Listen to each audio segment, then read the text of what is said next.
My neighbor called the cops on my farm animals. She had no idea I was the sheriff.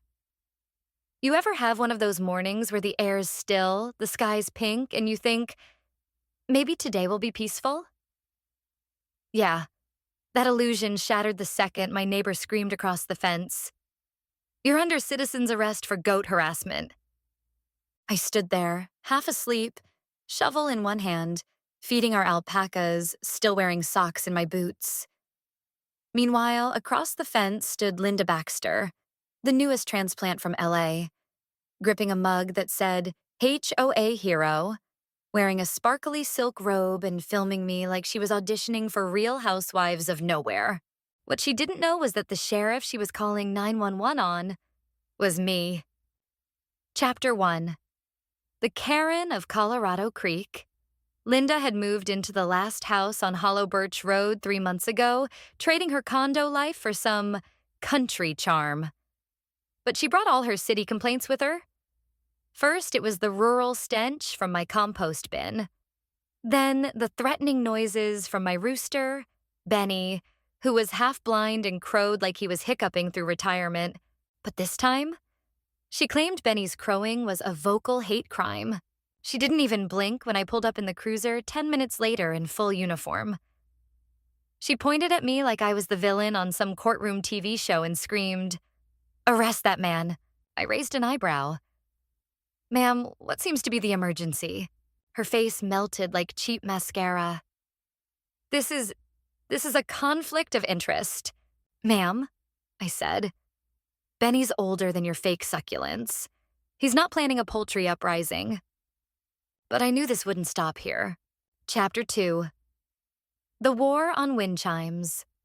Linda wasn't technically HOA president, but after the real one, George, moved to Florida to escape her wrath, she declared herself interim director. Nobody challenged her. Fear does that to folks. She fined our elderly neighbor, Helen, for overly enthusiastic wind chimes, claimed my haystack was aesthetic terrorism, and my favorite, she mailed me a citation for non-regulated bleeding intervals because our goat, Merrill Sheep, made noise past 7 p.m. But the real kicker came when she replaced my federal-issued sheriff's mailbox with a custom gold one that said, "Linda's grievances only." That's a felony. And that's when I stopped playing nice. Chapter 3. Footage never lies. I installed hidden security cameras. Within 48 hours, I had Linda on tape tiptoeing through my crops at 2 a.m., flashlight in hand, whispering at Benny to do the thing. I caught her yanking a scarecrow off my fence. Later repurposed on her lawn in a pink tutu, I filed a quiet report. Didn't press charges. Yet. This wasn't just about chickens anymore. It was about control, power, and ego. Chapter 4. The hidden truth about power. What no one knew? Linda wasn't just power-hungry. She had a vendetta. Her ex-husband, Mark, lived 2 towns over and ran a free-range chicken sanctuary. Word was he left her because she tried to impose bedtime schedules on the hens. It wasn't about my rooster. It was about him. The animals were just a proxy. I began collecting statements from neighbors. One said Linda fined her toddler for unlicensed squealing. Another claimed Linda threatened to sue over a scarecrow's politically aggressive posture. Still, folks were scared to speak up. Until I hosted a neighborhood event, Farm Family Day. Chapter 5. Farm Day and Megaphone Meltdown. We had lemonade stands, hay rides, fresh pie, and, of course, Benny the Rooster, who now wore a bandana that read, "Cluck off, Karen." Everything was perfect, until 2:17 p.m. Linda stormed in with a megaphone screaming, "This gathering is illegal. Goats are unleashed. Roosters are unvetted." I politely asked her to leave. She called 911. Again. This time, she claimed she was being held hostage by a rogue sheriff and a militia of unregulated livestock. Dispatch put her on hold. She was escorted out, but not before shouting, "You'll regret humiliating me. This town deserves clean lines and clean lawns." Chapter 6. When the chickens come home to court. One week later, I was served court papers. Linda was suing me for auditory assault, psychological destabilization, and garden pattern warfare. She claimed my zucchini rows caused vertigo and deliberate emotional sabotage.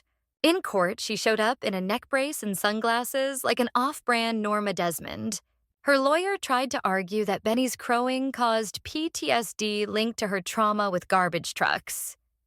Meanwhile, I calmly submitted footage of her trespassing, harassing animals, and admitting she'd never been elected president of anything but her own ego. The judge dismissed her case, but I had filed a counterclaim. Harassment, mail tampering, defamation. Her power was gone, and her HOA crown now belonged to someone else. Me. Final chapter. Poetic justice in a chicken suit. Linda tried to move out, but no one would buy her house. She ended up renting it out to a punk rock band who called themselves the Crowing Rights. Their lead singer went by Buckeye Benny. They practiced 5 nights a week. Loud, screechy, beautiful.